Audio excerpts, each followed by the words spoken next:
Hey, my name is Mahima, and in this video I'm going to be talking about how Sonia and Svidrigailov affect Raskolnikov in Dostoevsky's Crime and Punishment. So if you haven't read the book and don't want any spoilers, then click out of this video. But before I start talking about the novel, let's talk about Dostoevsky. He's globally recognized for being a Russian Shakespeare and one of the first psychological novelists. In his 20s, he became involved with radical intellects in St. Petersburg. They read banned books, got caught, and were exiled to Siberia along with other criminals. While in Siberia, he experienced content he would write about, common themes relating back to a theological framework. One of these themes is sin, as seen in Crime and Punishment. The other is salvation, as found in Crime and Punishment and some of his other novels, The Idiots and Demons. He uses these themes because he seemed to be very intrigued with the whole theological spectrum from his time in Siberia, mixed with movements happening in Russia like Russian nihilism and intelligentsia, which I'll explain later in this video. So this novel focuses on the psychological account of the two murders that Raskolnikov commits.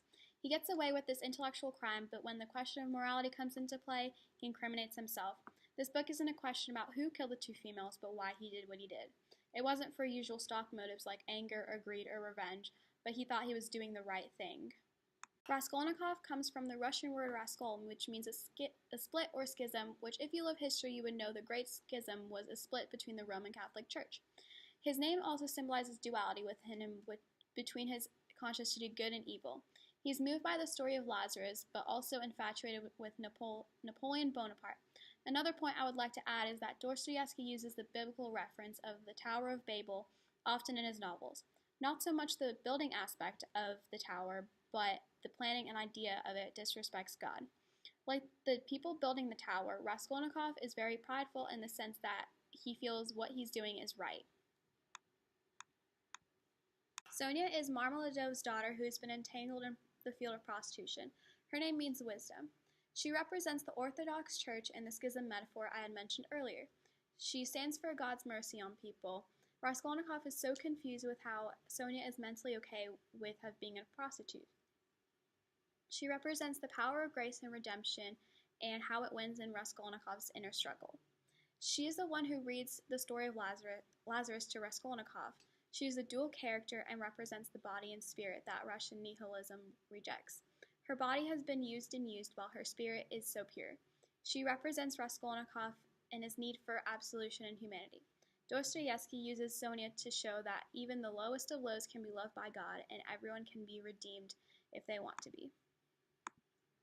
Svidrigailov represents Russian nihilism, which was a movement that replaced the religious view of a human to a scientific view.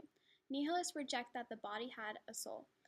Intelligentsia argued that people were shackled by religion and morality imposed artificial terrors. Svidrigailov stood for Napoleon's lust for greatness within Raskolnikov. Svidrigailov is the extraordinary man explained in Raskolnikov's essay. Raskolnikov killed to find out whether or not he was in fact Napoleon.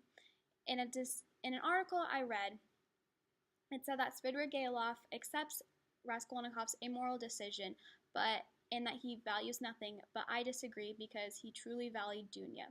This is Dostoevsky's way to say humans value something even if it's one thing and that no one can be truly immoral. This all goes back to the novel's main theme, morality. What's moral, what's not moral, and who can judge morality? In the end, Raskolnikov accepts his mistake and incriminates himself. He is redeemed and born again just as Lazarus came back to life. Before I go, I would like to say that Dostoevsky came up with this education plot to talk about morality. Everyone has their own view on what's moral and what's unmoral, and this book shows that there are certain things that society as a whole agrees with that what is and isn't moral. Lastly, I would like to say that this novel shows that people are more complex than any guide or theory, and that a crime is a crime no matter what.